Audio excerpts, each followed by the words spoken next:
Alam nyo ba guys na ang ulam na ito, ang dilatang sardinas na ito ang dahilan kung bakit nauubos ang aming kalupa-lupaan ng aming mga ninuno. Good morning guys, no?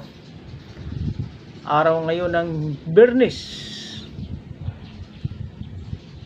Santo. So yung mga taong nananampalataya o deboto ay hindi kumakain ng karne ngayon. Karne, kahit anong karne. Kaya naman yung boss ko ay sinabihan ako kanina na huwag kami kumain yung isang araw pa. Yung pagluluto ko siya ngayon ng hindi karne.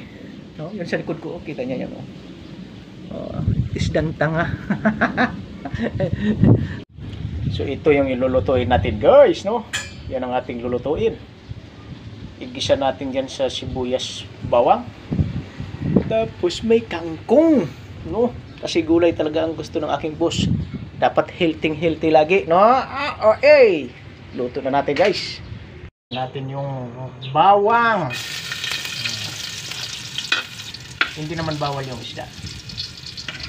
Makain naman siya niyan. Tapos mamayang kapunan, purong gulay ang kanyang in-order sa akin. Ang kanyang request. Puro gulay lang. Abangan nyo mamaya.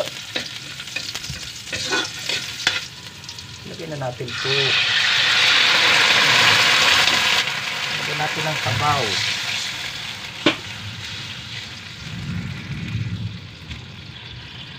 Tuyo. Adobong-adobo ang dating yan. Paminta. 10 bits. Aji.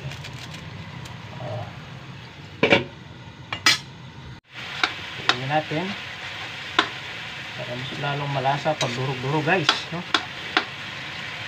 Ilagay na natin itong kengkong.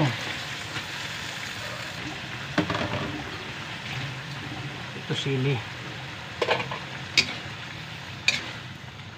Yung mga kumakain pa nito ngayon guys, shout out sa inyo lahat.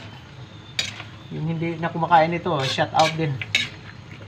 Sana'y wag nyong kalimutan yung mga pagkain na ganito, diba? At siyempre suka, yan, magdadala ng sarap dyan.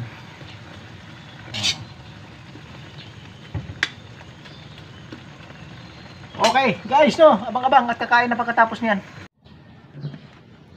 So ito na guys, no, kain na tayo guys.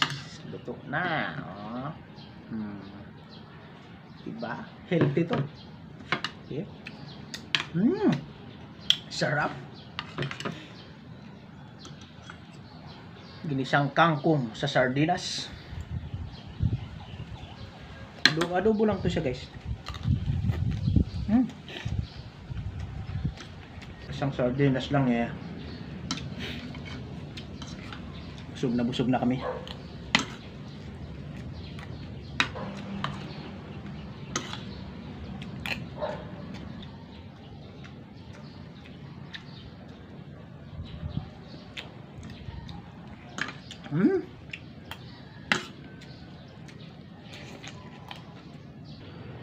Alam nyo ba guys na ang ulam na ito, ang dilatang sardinas na ito ang dahilan kung bakit nauubos ang aming kalupa-lupaan ng aming mga ninuno.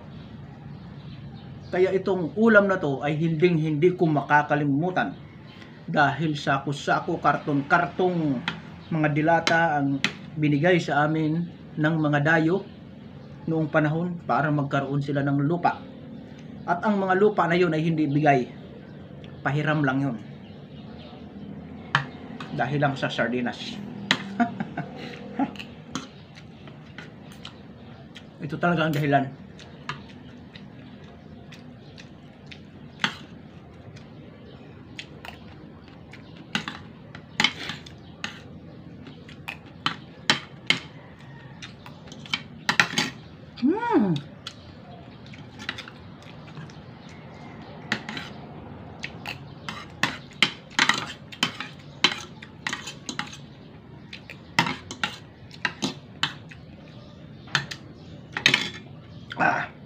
Solve na guys. Hindi ganong maraming kanin. 1 cup lang.